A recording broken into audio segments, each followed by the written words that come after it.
谢。怎么样？最近侦探能力有没有长进啊？还好吧。哎，我告诉你个训练方法。这个叫恋爱学社，你们男生泡妞用的，现在可火了。你只要一打开它，就可以看到很多美女找你聊天，都说是面交神器呢。视频聊天泡妞，那么容易？对呀，聊得开心加个好友可以继续聊，要是没感觉可以马上换下一个。哎，我们马上连个试试。来了。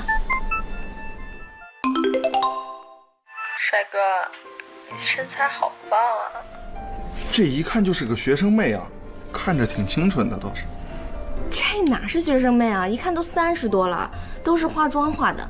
你看她那眼角月纹。你才30呢，你眼角才有月纹呢。这上面还真的能认识挺多姑娘的，咱们换一个。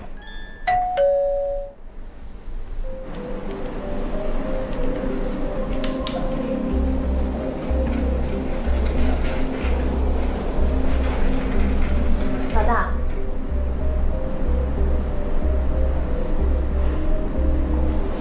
就是他。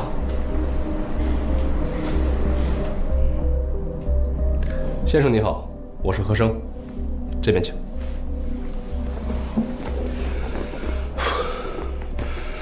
我爸是家贸化工厂的保安，大家都叫他老张，干了10几年了，马上就要退休了。可是，在昨天凌晨，突然死在车间了。法医说他是被利器刺穿了后背，现场有挣扎的痕迹。我不明白是谁那么恶毒把他给杀死了。可是现在，厂里人人都说他是被怪物杀的，说我们张家招了不干净的东西。现在警察已经把尸体运走了，还没有下结论。何侦探，我想早点知道事情的真相。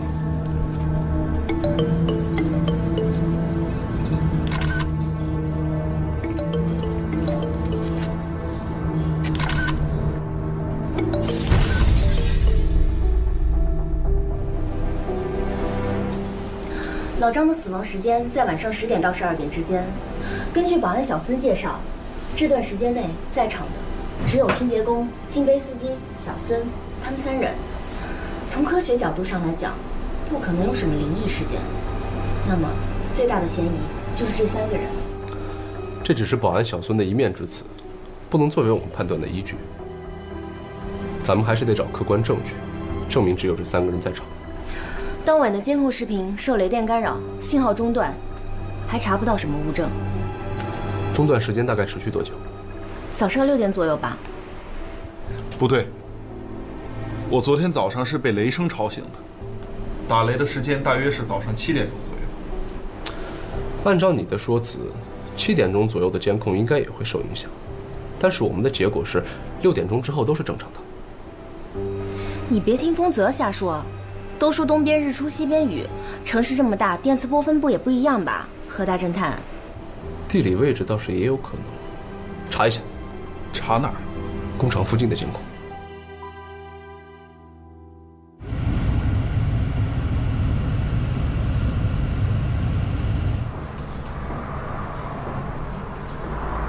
这么看来，厂里监控人为干扰的可能性很大啊。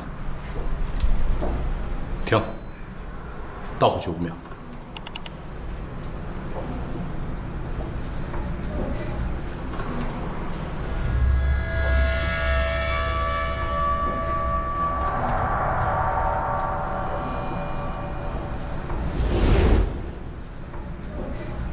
狐狸尾巴露出来了。新款是吧？这次意外事件给您造成了损失，我表示非常的抱歉。我已经让工厂复工了，您的订单马上投入生产。你怎么又来了？我请侦探过来查案。张丽，你这样3番5次的来派人调查，已经严重的干扰了我的工作。怎么了？你怕了？你怕查出来你自己就是凶手吧？查凶手那是警察干的事儿，与你有什么关系？小孙呐，这门怎么看呢？马上来办公室一趟。你害怕还叫保安？张先生，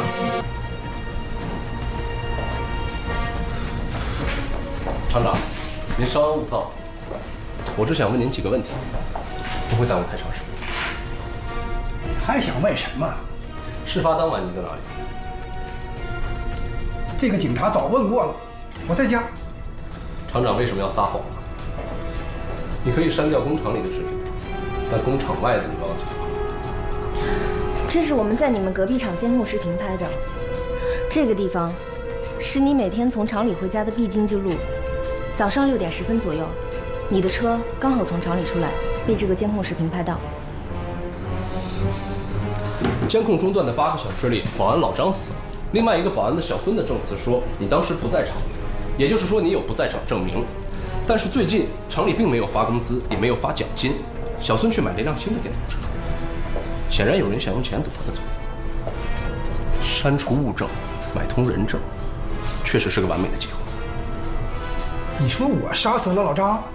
现在还没有证据，但你的嫌疑很大。你可别再胡说八道了。那一个小保安，跟我无冤无仇的，我动他干嘛？你还装？你心里有鬼？你以为我们不知道啊？你以为我请的侦探都是瞎说的吗？我父亲就是你害死的，你还扯什么怪物？说什么灵异事件？你就不怕遭报应吗？别在这胡搅蛮缠！你这什么证据？你能立住吗？你叫警察来找我！出去！把他清出来！小孙，出去！你个王八犊子！你害我父亲，你收了堂上多少钱？出去！快出去！都清出去！这玩意没事吧？小孙呐，你这门怎么看呢？怎么什么人都往进放？这帮人太不像话了。是。吃的，这给我买的。这次你真的猜错了。给我。我闻到了寿司的味道，应该是那个张丽送的。想不到他还挺有心的，他应该把咱们的调查结果给了警方。但其实咱们的调查证据并不能说明厂长就是凶手。同志们，咱们还是得发挥特别能吃苦、特别能战斗、特别能奉献、特别能攻关的精神啊！老大，太苛刻、太死板，会找不到女友的。特别能吃苦，我们能不能先做到前4个字啊？也行，快吃吧。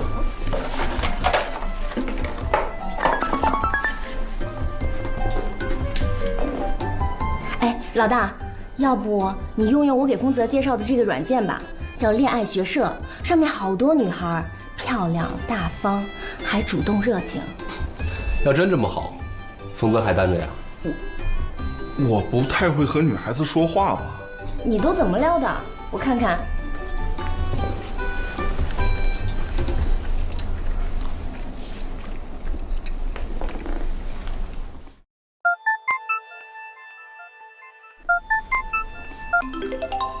帅哥你好啊！嗨，美女，我叫丰泽，今年24岁，身高1.82米。你是面试工作呢，还是我们公司不招人？丰泽，系统给你这么多女孩，1分钟聊2个，1个小时得上100个了吧？老大，来演示一下我们大侦探撩妹的技能。帅哥你好。哎，美女，你有一双美丽的眼睛，我能从你的眼神中看出你的善良。你的气质也很与众不同啊！上帝给了你这样的容貌跟气质，还给了你这么一颗善良的心灵，对别人真是太不公平了。你真会说话，加个好友私聊吧。看到了吧，丰泽？这个恋爱学社还真是个撩妹神器。但是丰泽，记住啊，撩妹的时候也有侦探的风范。来吧，多吃点。何生，你谁呀？你凭什么打人？你凭什么说我爸是杀人凶手？你知不知道你这么说的后果是什么？你是家茂化工厂厂长的女儿。你知道我是谁？心虚了？大小姐，我们侦探社办案都是讲究证据的，请不要信口开河。证据？证据在你们手里就是用来杀人的。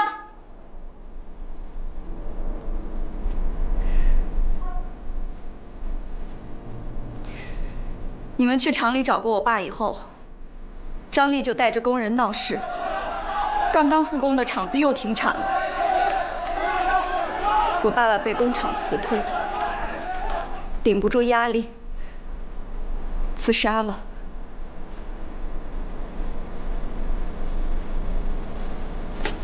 你们怀疑我爸是凶手？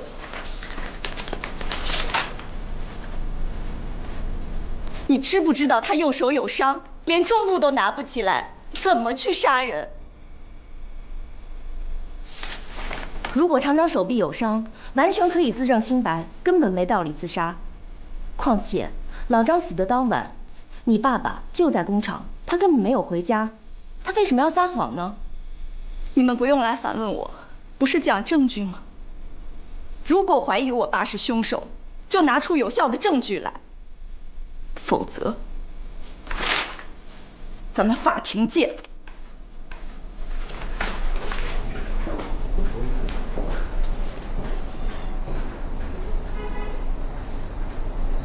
厂长会不会是畏罪自杀呀？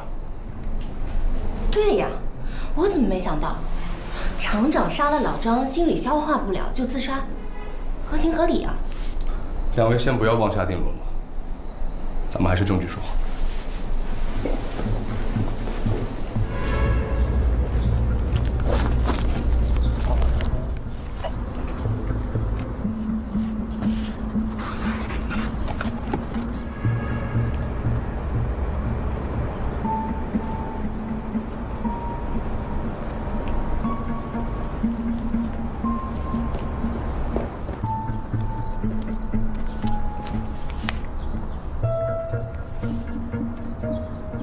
冯总，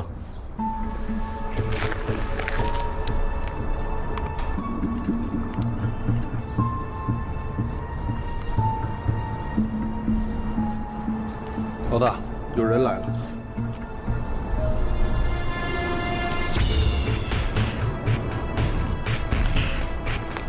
你们在干什么？听说厂长死了，就来看看。你们是什么人？跟他什么关系？这工厂不是停工了吗？您是哪位领导？你没资格问我，也没权利调查。我劝你小心点。干什么的？小明，走。好，干什么的？谁进来的？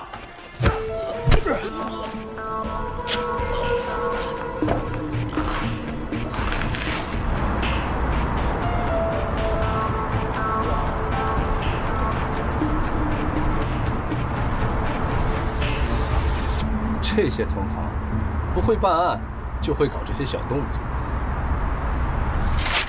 老大，我们这个月所有客户都取消预约了。好事啊，咱们不是正好休息了，放假。哎，你好，啊，是我。法院传票，大哥，你诈骗也走点心啊！我从来都是往法院送人，自己还真没去过。老大，光子好像要起诉你吧？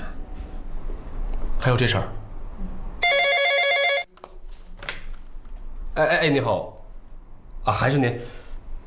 下周一下午3点，哦，我会准时出庭。老大，刚有人送了一封匿名信进来。谁呀？没看见人。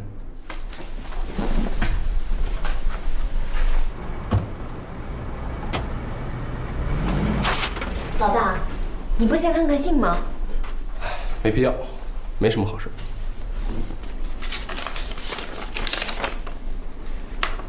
立刻停止调查家贸化工厂，否则后果自负。这恐吓信都寄过来了，这是在催你们俩的工作进度啊。丰泽，2个小时，给我还原报告。放心。小明，2分钟，查下他们的网站。我为什么是2分钟啊？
もしもし，光子小姐，我是何生，我今天去了工厂，你父亲不是自杀，而是谋杀。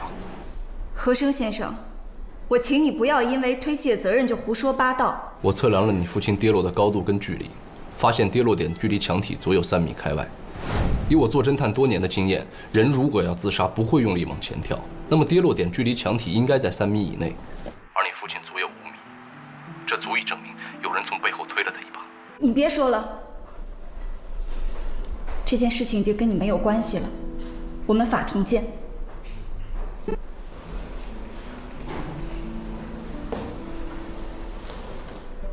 藤のおじいさん、父が身を投げた。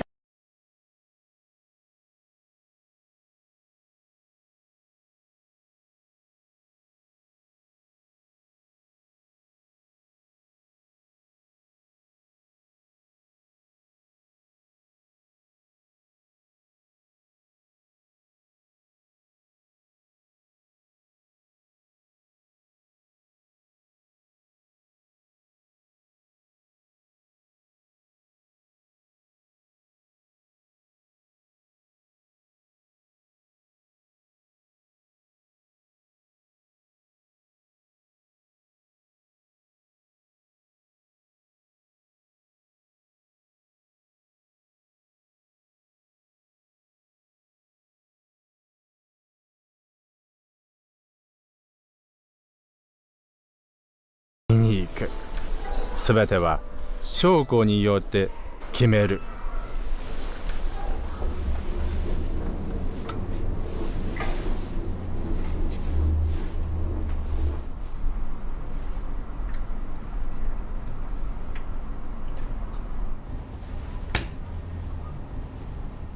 我从一家境外网站上查到，化工厂和一家日本企业每年都有秘密交易，货品没有记录，可是每次交易完成后都有大笔现金入账。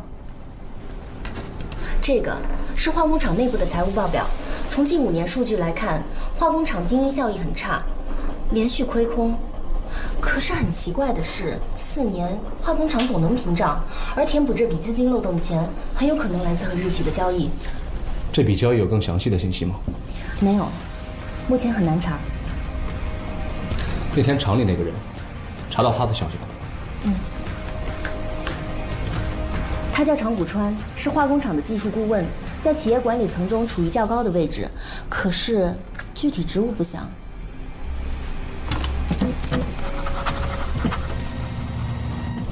老张死亡现场的化验报告出来了，血液确实是老张的，但头发并不是厂长的。所有的线索都指向化工厂，备场干粮，咱们夜访化工厂。不是吧，老大，你这是要逼死我们的节奏啊！你忘了咱们侦探社的精神是什么了？特别能吃。要不你回家养猪吧。动起来！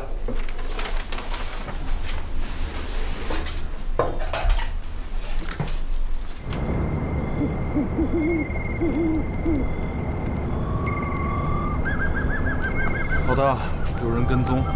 先别打草惊蛇，我跟小迷继续往前走，你去那边，伺机而动。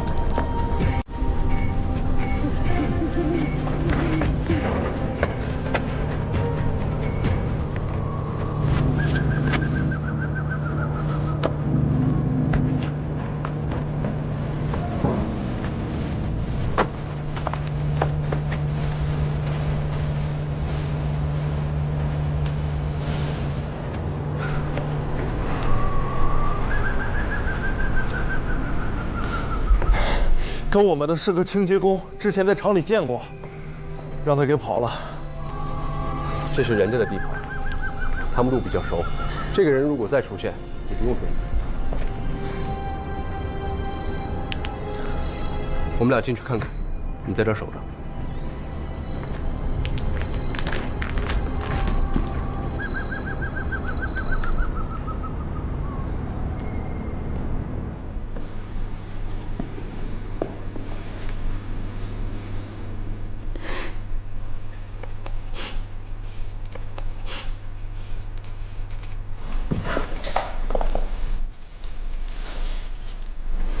事情都过去了，别太伤心了。你们来我爸办公室干嘛？厂长的死疑点重重，大小姐你又把我们家何侦探起诉了，我们不继续查案，难道等着被抓啊？你们不用查了，我已经撤诉了。光子小姐怎么突然改变想法了？我今天去了警局，警方怀疑我爸是他杀，已经着手调查了。这凶手藏在暗处，他不仅杀害了你父亲，还嫁祸在我们头上。厂长的右手手臂有伤，拿不起重物。老张的死跟他应该没关系，但是你父亲确实说过谎，这里面必定有隐情。你不要在背后对我爸妄加揣测，爸爸不可能杀人的。好，既然你这么确定你父亲不会杀人，而且你父亲还是被他杀，为什么不跟我们一起找出凶手？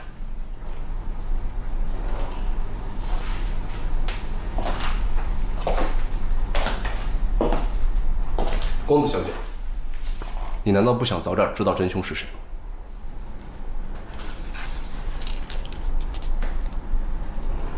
好，我配合你。你们怎么收费？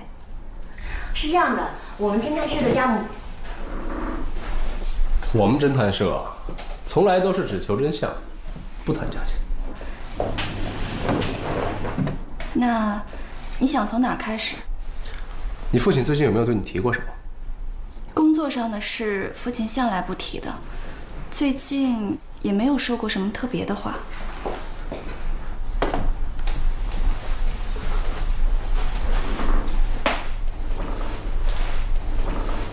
这个我能打开吗？但是我不知道密码。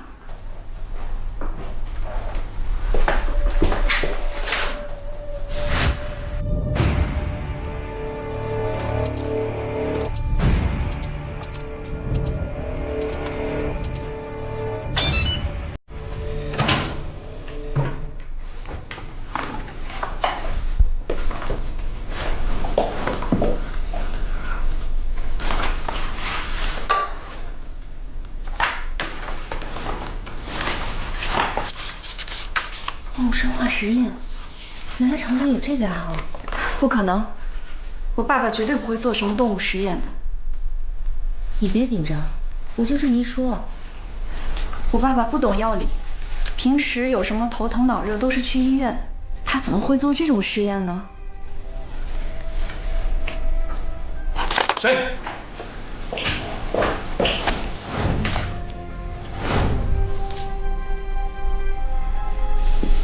老大，我们还是先回去吧，这里感觉怪怪的。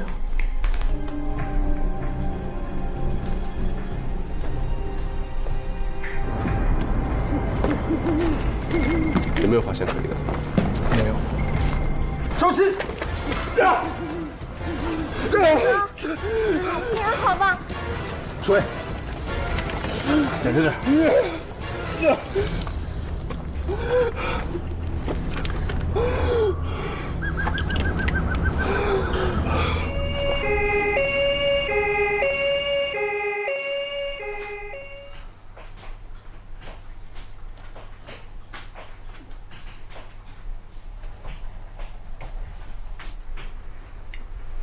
你们仨干嘛这么严肃啊？弄得像给我默哀似的。大英雄，我们正在向你默默地表示崇高的敬意。得，你这话听着怎么这么瘆得慌？你还是多损我2句吧。那我还是继续默哀吧。小明，丰泽交给你了，我送丰子小姐回家。领导可自行安排，不用向我请示。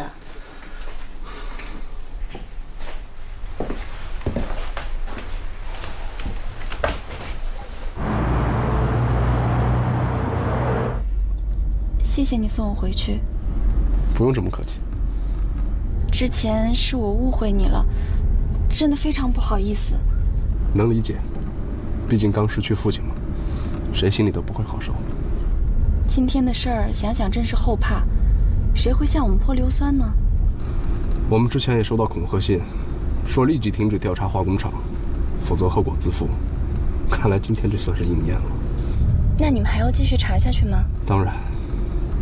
可是你们的处境太危险了。不入虎穴焉得虎子啊！想要知道真相，总得有所牺牲。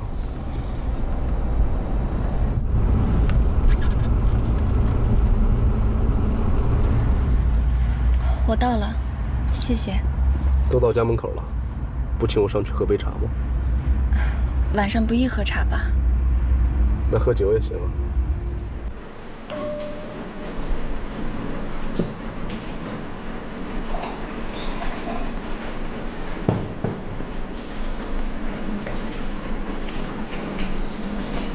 你祖上过生日文武士？我家世代都在为国效力。我爸爸虽然经商，却很注重武士精神。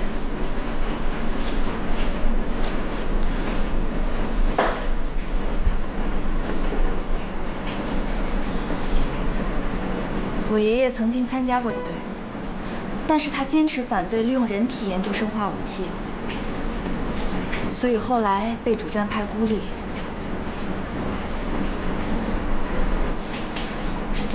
那你父亲为什么还留下这些照片呢？爷爷因为政治立场被排挤出部队，一家人生活很艰难。那时候我爸爸还很小，但他发誓再也不参军，也绝对不会碰人体实验。所以他留着这些照片，就是想提醒自己，人的原则是绝对不能触碰的。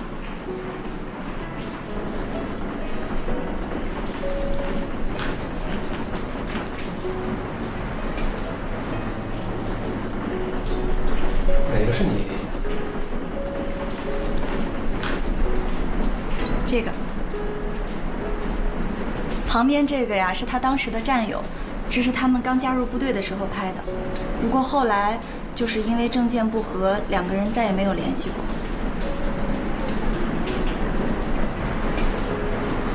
这个人也是你亲戚？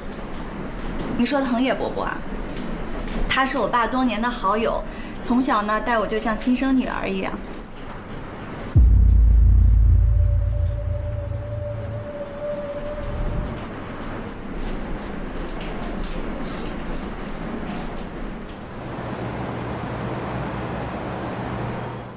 这不会就是一个普通的 logo 吧？丰泽，你帮不上忙就一边谈情说爱去，别在这摧毁我世界观了。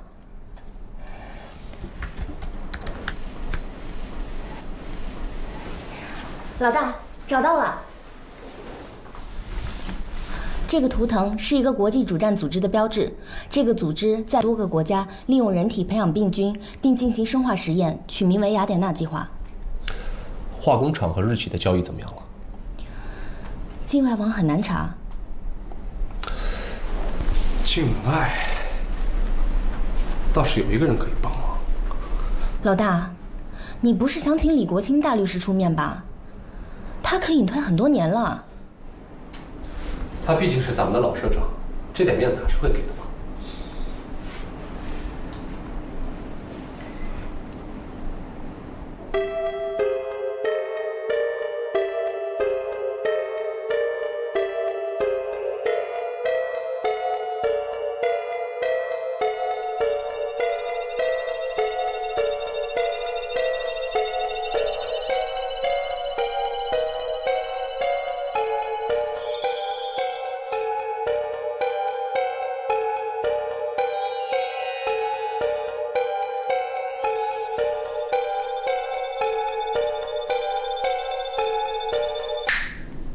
丰泽孝明，从现在开始调查长谷川。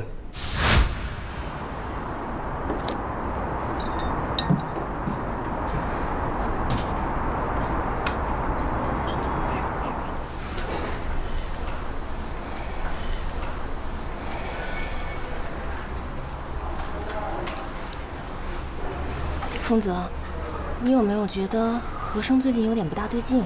挺正常的呀。我是说，他和光子在一起的时候，好像有点假正经。男人和漂亮的女人在一块儿都是那样。你说谁漂亮呢？当然是你了。怎么了？人都走了。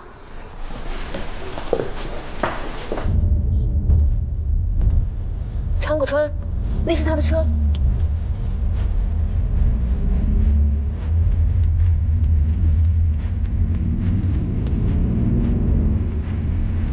幸亏我反应及时，跟紧了。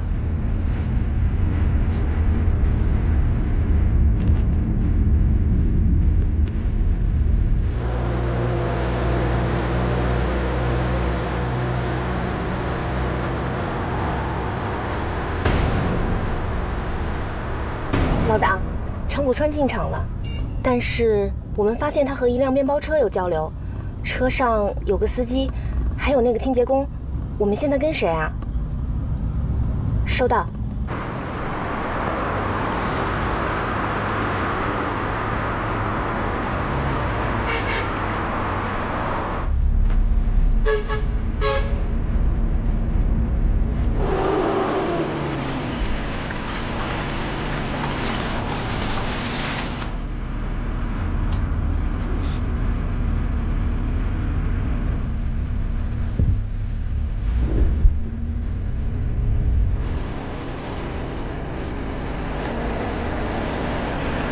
停！你没注意到流浪汉少了一个吗？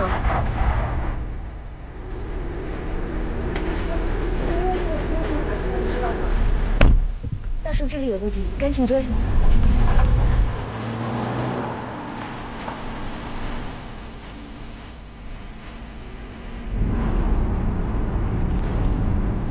右边。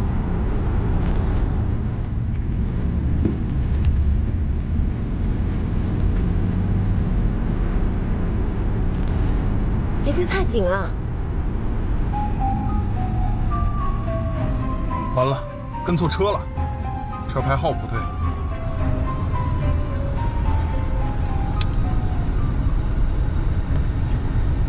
老大，我们发现金杯车半路抓走了一个流浪汉，可是我们好像跟错车了，现在怎么办？回厂里。他们既然从厂里出来，就一定会回去。可是我们好像绕了很远。唉，看来寡人要亲自出马。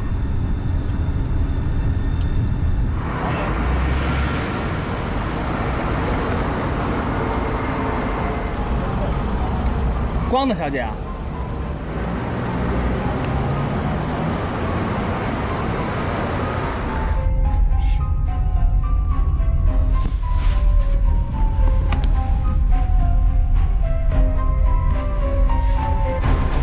没车回来了，跟着他。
薬の用例を追加しました。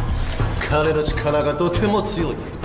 あんたは彼に麻薬を注射したけど、しかし作用はあまりない。彼が目が覚めたら俺たちが全部彼に殺される。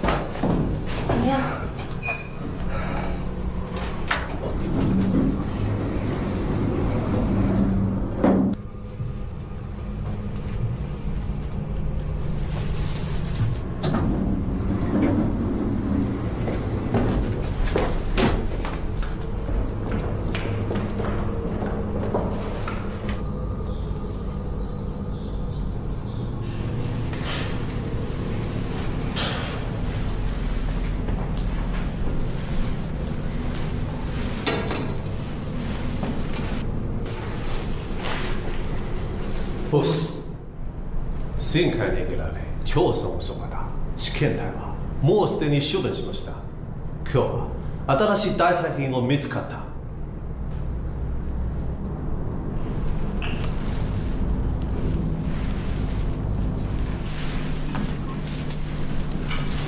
長谷川、これは2番目のミスだ。幸い今回の実験台は逃げられなくて、もし広間で逃げられたらここの全てはバレてる。我々全ての計画は芝になる。この結果お前知ってるか？ぜひお許ししてください。次回は絶対にしないと保証します。絶対に。今年日本企業の指令は早めになる。新しい薬はあとどのぐらい？新しい試験体があれば私の研究の進度はきっと早めになる。半ヶ月の時間をください。1週間後手に入れて。はい。今日追跡された？申し訳ありません。でも誰らから逃げ出した。これから気をつけて。警察も探偵も敵になる。今もバレる危険もある。今度はそうそう許せないぞ。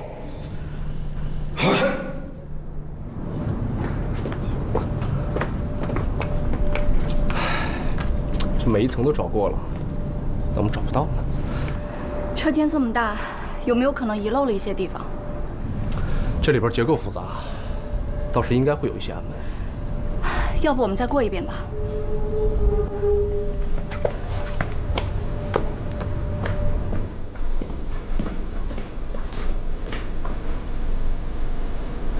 长谷川先生，您不用叫保安了，这位是光子小姐，厂长的女儿，是她带我进来的。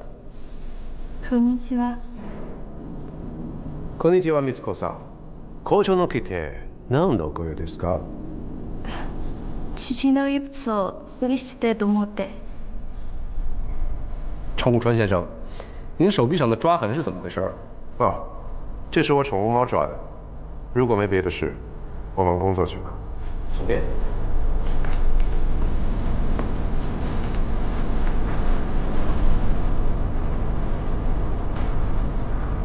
怎么觉得我好像在哪儿见过？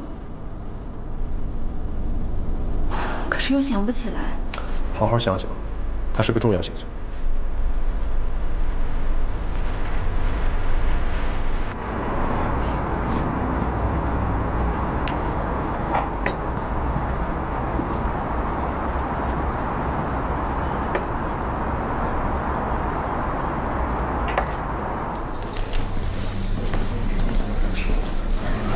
你在这等我。这么巧啊，长谷川先生。这不是巧合吧，侦探先生？有话直说。一个研究员有这么强大的洞察能力，佩服啊！你高看了，我只是技术员，还上升不到科研。做动物实验研究病毒，还说自己不是研究员，不好意思，我们只是化工厂，恐怕不止吧？化工厂怎么会有雅典娜图腾的标志呢？我不知道你在说什么。厂长不懂要领，那这个计划只能你来做。我们共同话题太少，是吧？木下桑田先生，还是坐下来喝2杯吧。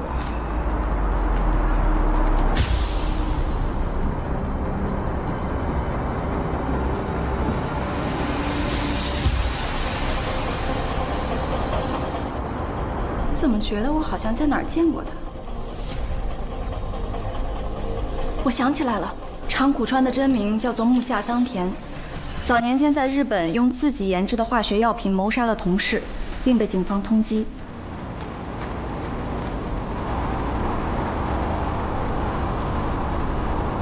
这2个人你都认识吗？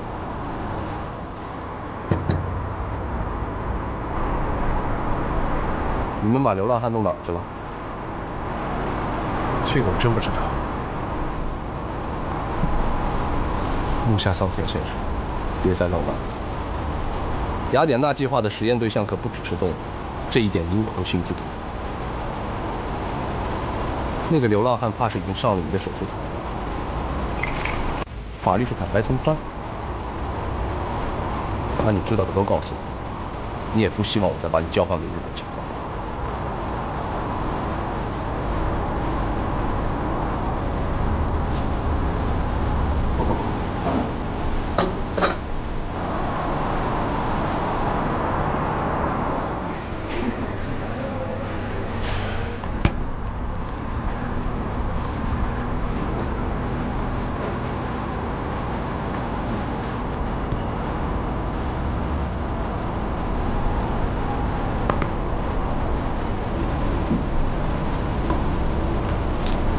人有类似的想法，这么大的劲，何必随随便便过不上？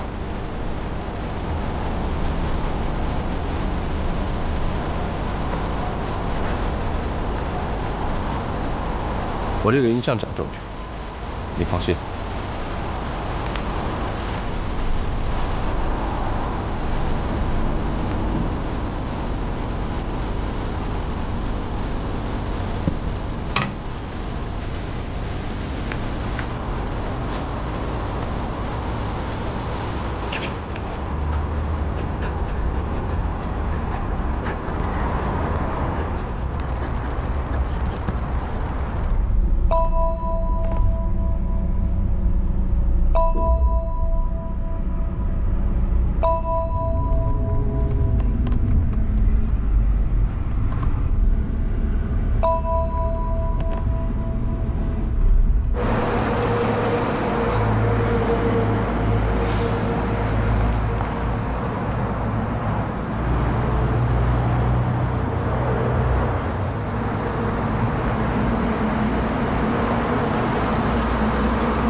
老大，你怎么了，老大？有人放毒烟，小迷被抓走了，你快先去找他。不行，老大，走，你小心点，老大。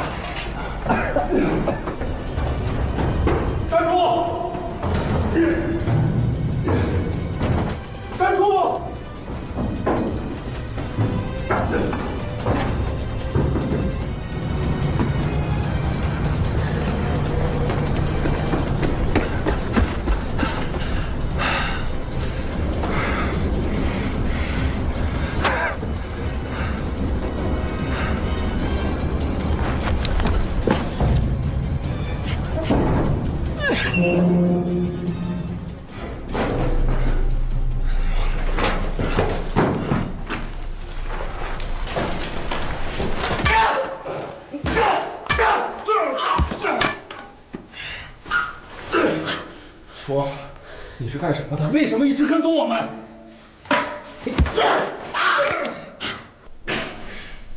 我是看场的。你黑天半夜来我厂干什么你？你一个清洁工看什么场子？刚才那烟雾弹是不是你放的？那女孩让你弄哪儿去了？说了。我知道。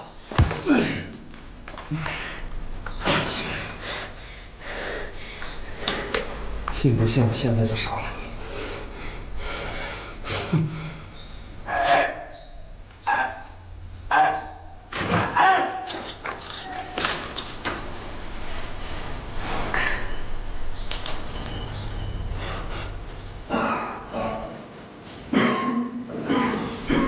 老大，这个人突然就死了，我的刀根本都没碰着他。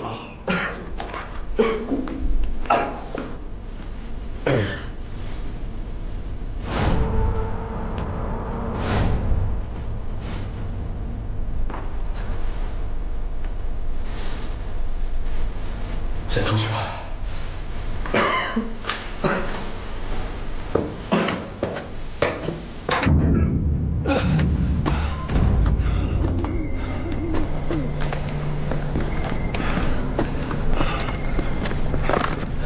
现在常务川跑了，清洁工也死了，小咪还在他们手里，咱们接下来该怎么办啊？我查了这个厂房大部分的地方，这里面肯定有机关，但没有时间，根本找不出来。现在小咪还在他们手上，他们肯定会拿小咪逼我们就范。老大，你赶紧去看大夫吧，那儿的烟雾里有毒。这儿的石桥给我，我会找遍这里的每个角落。也好。走。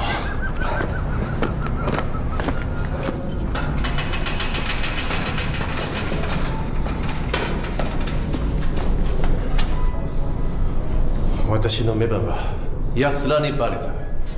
町長の娘美津子が大きな脅威である。美津子は脅威じゃない。お前はレストランで合戦にあって何も話さなかった。俺にとっては兄弟の脅威だ。当時は緊張時代。奴らの信頼感を破壊するためにモニターの存在を教えた。私は火星越えなのに入れるに仕込んでいた。でも私は絶対に試験室のこともあなたのことも一切バレていない。私は絶対にあなたに忠誠を尽くす。このこと俺が調べる。美津子のこと気にしないでくれ。俺が処理する。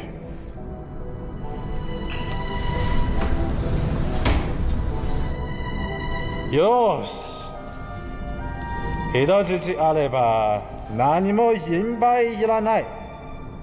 だろ？老师，我这次来找你，其实还是有些事情想请教你。我的一个队员被抓走了，至今下落。咱们看一看。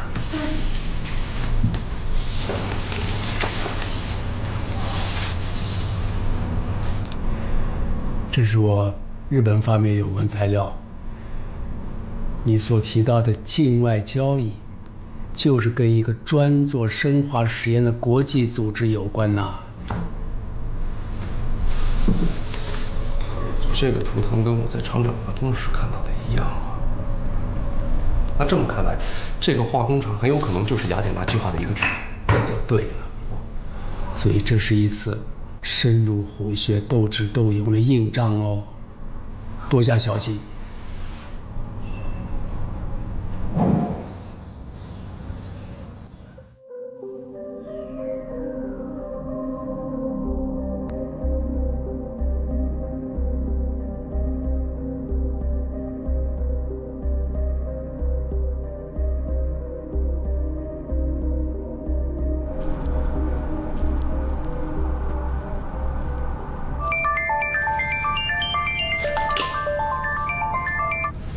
老大，有进展吗？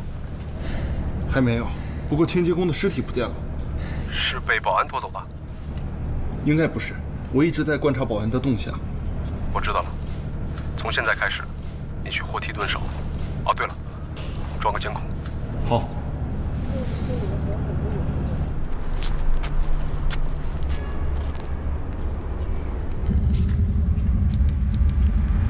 和生，你不用查了，凶手找到了，就是长谷川。你怎么查的？汤叶伯父给了我一段视频，上面就是长谷川把我父亲推下去的。不可能，厂里的监控我都看过了。不是厂里的，是隔壁工厂的监控。你现在来我家看一下吧。我现在去不了，小明被长谷川抓走了。什么？我已经报警了。没那个时间了。现在他们拿小明要挟我，让我去一个地方。你现在在哪儿？不用担心我，你只管去工厂，就会知道真相。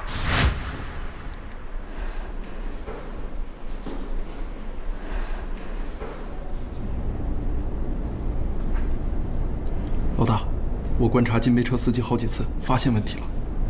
现在金杯车司机出入的这一层和我货梯到过的每一层都不一样。哦，我还发现了雅典娜图腾的一角。照你的说法，他们应该在地下。但我并没有发现通往地下的按钮啊。他每一次进去摁的都是3，出来的时候摁的都是1。问题会不会出在按钮上？疯子，你现在想办法拿到那个司机的指纹。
Boss。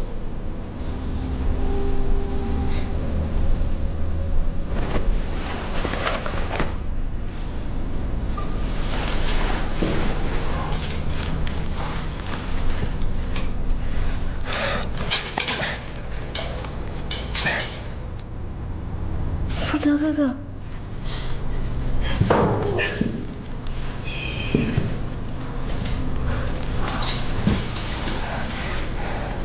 别怕，怪我来晚了。老大呢？他一会儿也会过来，但我现在还不能证明出去。老大说要钓大鱼。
老大，老大，你怎么也被抓进来了？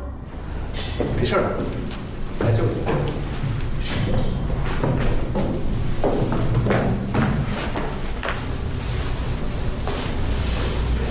长谷川先生，你也在这儿啊？找的你很辛苦。死到临头了，还有嘴话说？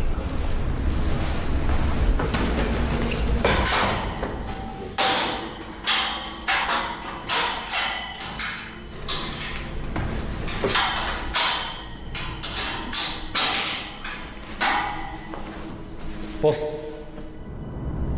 石井一郎の情報がなくなった。お前、彼らが車にいるかいないか確認して。はい。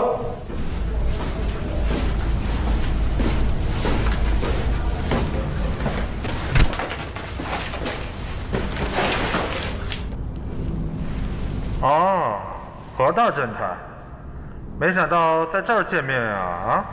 幸会啊，幸会。幸会啊，藤野先生。我听不懂你在说什么。藤野是谁？藤野先生是光子小姐的伯父，我在光子家看到过他的照片，跟你的体型很相似。最重要的，你们都是6指，证据就是你右手小拇指那块疤。6指的人有很多啊，不止藤野先生有吧？但是长谷川的杀人视频，只有你有。光子是你的一块心病，为了让他安心回到日本，你给了他一段隔壁工厂的监控视频。视频显示，长谷川杀死了厂长。但是藤野先生，隔壁工厂的视频我从最一开始就查过，什么都没查到，这你怎么解释？老大，这说明藤野心里有鬼啊！显然，隔壁工厂的视频是藤野让人拍的，长谷川杀人也完全是藤野的预谋。哈哈哈哈！长谷川杀人和我有什么关系？长谷川是个通缉犯，你把他偷渡了，威胁他做人体实验，他不过是杆枪，你才是背后那个拿枪的人。你们每年通过动物实验做幌子，跟境外企业做非法交易，利用所得帮助厂长填平漏洞，所以他才选择包庇你。既然他包庇了我，我还有什么理由杀人呢？因为一次意外，实验体逃出地下室，袭击了保安老张，这一切刚好被厂长看到。厂长是反战派，坚决反对你做人体实验，你便安排长谷川杀人灭口。你把这一切偷偷地拍下来，并在光子找到通缉令之后，将视频给了光子，为的就是让长谷川做你的替罪羊。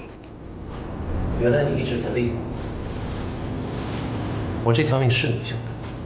这么多年来，你逼我做动物实验，逼我杀厂长，我都认，可我对你忠心耿耿。你为什么要陷害我？你不死，我就得死。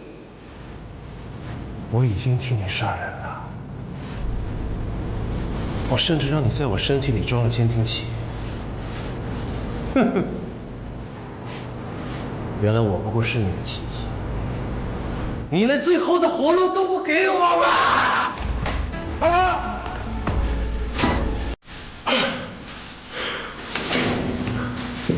哈哈哈！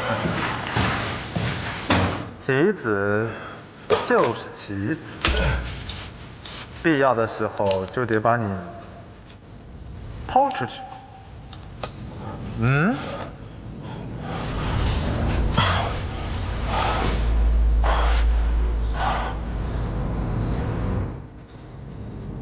你挑唆长谷川来对付我，真是个天才。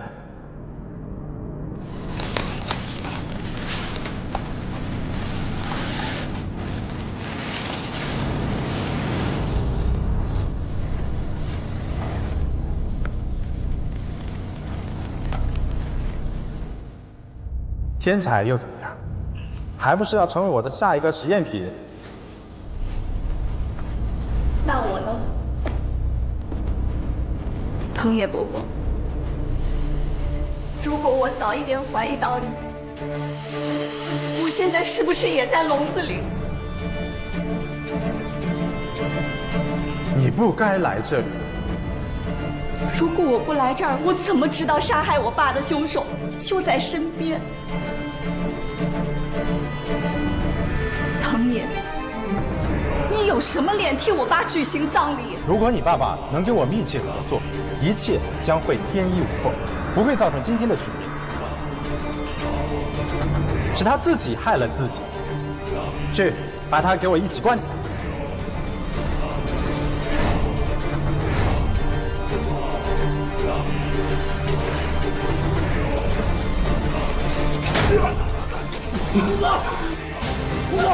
你们不是愿意同甘苦共患难吗？我成全你们，成为我的第一批毒气的试验品。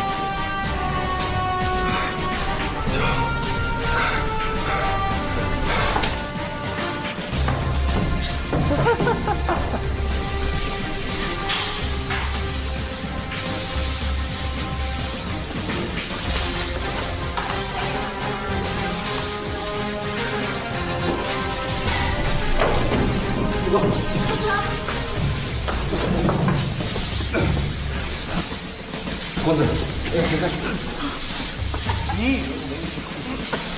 我早就防住你，我是5年就出了血了，我再也不是你的傀儡了。先等一下。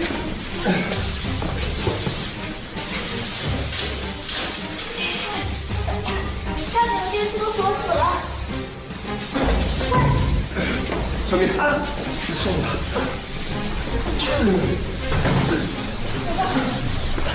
怎么办？往上走。走。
这不是老张死的车间吗？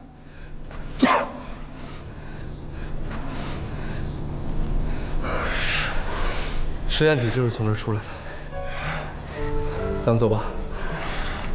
走。